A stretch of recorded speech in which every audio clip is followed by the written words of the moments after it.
ஏமாத்திட்டீங்க. வாழ்க்கையில பொய்யே சொல்ல மாட்டேன்னு சொல்லுவீங்க. எங்கிட்ட போய் தான் சொன்னீங்க. இதுக்கு அம்மா வாங்குற பாக்கியமே இல்ல. எல்லாருமா சேர்ந்து யாரை கொண்டுட்டீங்க.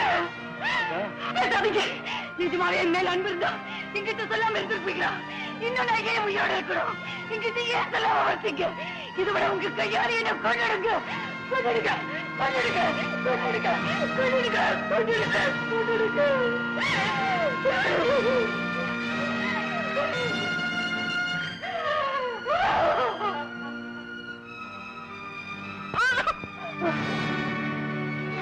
யார் இந்த சனி?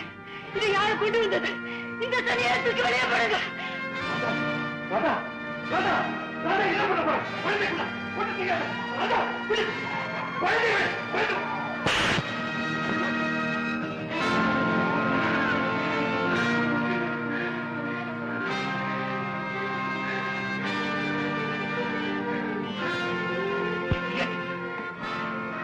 நீ ஒரு பெண்ணா? இப்ப தெரியுதா நீ ஏன் தாயாக முடியலன்னு? அந்த யோகிதை உனக்கு இல்ல. உன் மனசுல தாய் பாசமே கிடையாது. எந்த குழந்தையா இருந்தாலும் தன் குழந்தையா நினைக்கிறவதான் தாய். குழந்தை வேணும்னு நீ சொல்றதெல்லாம் சும்மா போலி. நீ பெண்ணே இல்லை, ஒரு ராட்சசி. இல்ல இல்ல.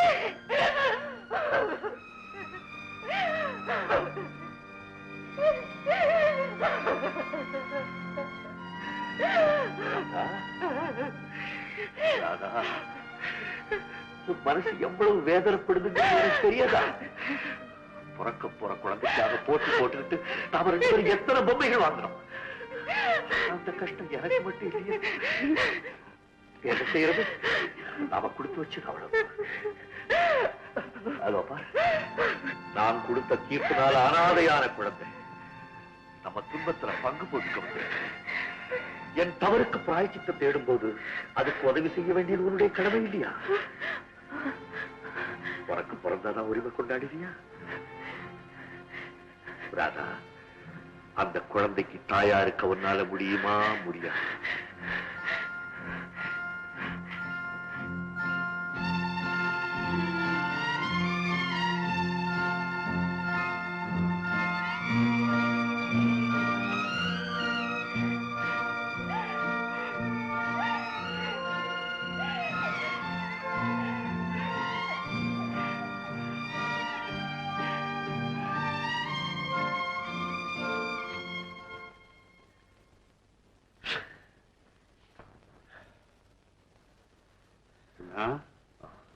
நீங்க ஊருக்கு போறச்ச டொனேஷன் கேட்டு நர்சுகள் வந்தாங்களே, வாசல்லே 100 200 கொடுத்து அவளை அனுப்பிச்சிருக்கப்படாதா? உள்ள போய் அம்மா கிட்ட வாங்கிக்குங்கன்னு சொன்னீங்க. அதனால என்ன ஆச்சு? கண்ணுக்கு நிறைஞ்ச புருஷன், இவ்வளவு பெரிய பங்களா, சொத்து வசதி இருந்தும் ஒரு வாரிசு இல்லையே. அதுலயும் உங்களுக்கு இனிமே குழந்தையே பிறக்காதேன்னு சொல்லிட்டாள். எதை நாம மறைக்கணும்னு நினைச்சோமோ அதை போட்டு உடைச்சுட்டாளே அண்ணா. அதனால என்ன ஆச்சு? அம்மாவுக்கு ஹிஸ்டீரியா வந்துடுத்தோ, பாத்திரங்கள் பறந்தது, பொம்மைகள் உடைஞ்சது, தலையணைகள் கிழிஞ்சது, தலைவரி குறமோ ஓன்னு அழ. நல்ல வேளை ஒரு குழந்தையோட வந்தேன். இனிமே நமக்கு கவலை இல்லை. இனிமேதான் கவலையே பஞ்சாச்சு. என்னன்னு நான் சொல்றேன், 4 வருஷம் கழிச்சு அந்த கைதி திரும்பி வந்துருவான். அவன் திரும்பி வந்தோன்னு குழந்தையை திருப்பி கொடுக்கணுமா இல்லையா? அப்பா, 4 வருஷம் இருக்கா? நேக்கனமும் அந்த கைதி திரும்பி வந்து குழந்தையை கேட்பான்ற நம்பிக்கையே இல்லை. எப்படி இருந்தாலும் அந்த குழந்தையை திருப்பி கொடுக்க போற விஷயத்தை அம்மா கிட்ட சொல்லித்தானே தீரணும். என்ன உடைக்கிறேன்? என்ன இத பாருங்க, எப்ப குழந்தைய திருப்பி தரப்போறோன்ற விஷயத்த அம்மா கிட்ட சொல்லவே படாதுன்னா படாதுதான்.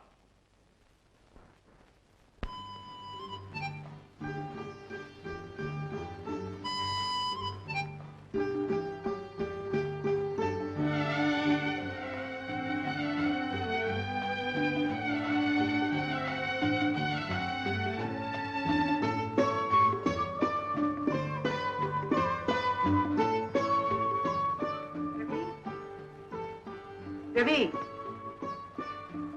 ரவி, இங்க இருக்க. வா, உட்கார்ந்து படி.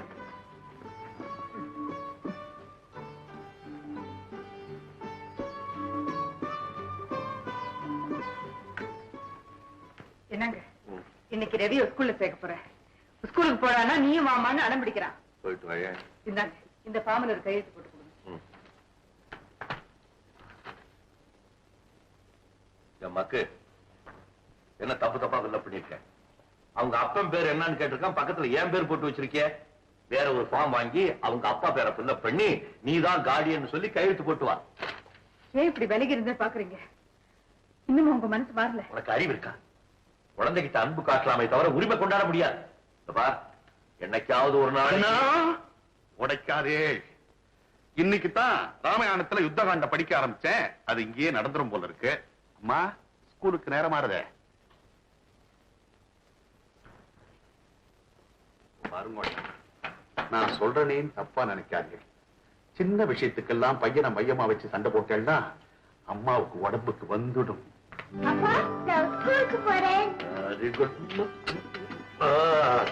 நல்லா படிச்சு பெரிய ஆளாகணும். எப்படி? உங்க அப்பா மாதிரியே பெரிய ஜட்ஜ் ஆகணும். அப்பாவுக்கு தாண்டா சொல்லு.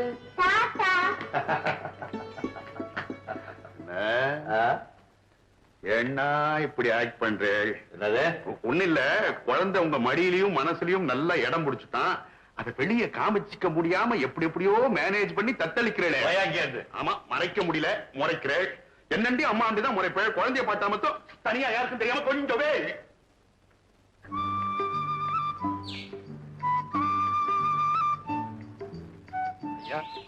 யாரையா நீங்க? என்ன வேணும்? ஜட்ஜு கோபிநாத் இங்க தானே இருக்கிறார். அவர் இப்ப இங்க இல்லீங்களே. அவர் எங்க இருக்காருன்னு சொல்ல முடியுங்களா? நமக்கு ஒண்ணும் தெரியாதுங்க. நானே இங்க புதுசுங்க.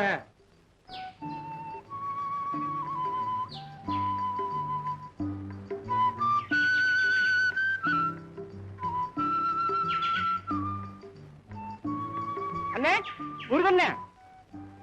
அடடே, மணியா, நல்லா இருக்கிறியாப்பா? நல்லா இருக்கண்ணே. எப்ப வந்தீங்க? ஜெயில இருந்து விடுதலை 2 நாளாச்சு.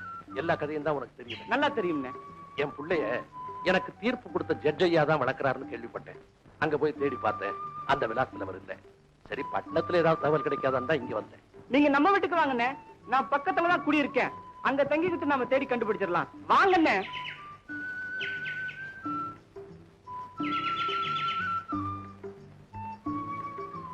தங்கம், தங்கம், இதான் எங்க முருகண்ண.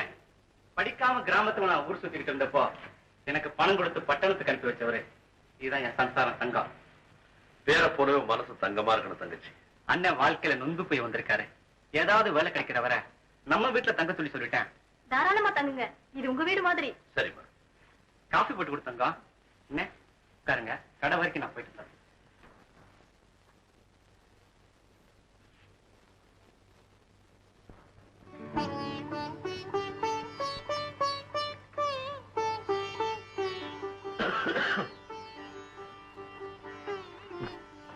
நம்ம 29ஆம் தேதியில மார்க் பண்றேன்.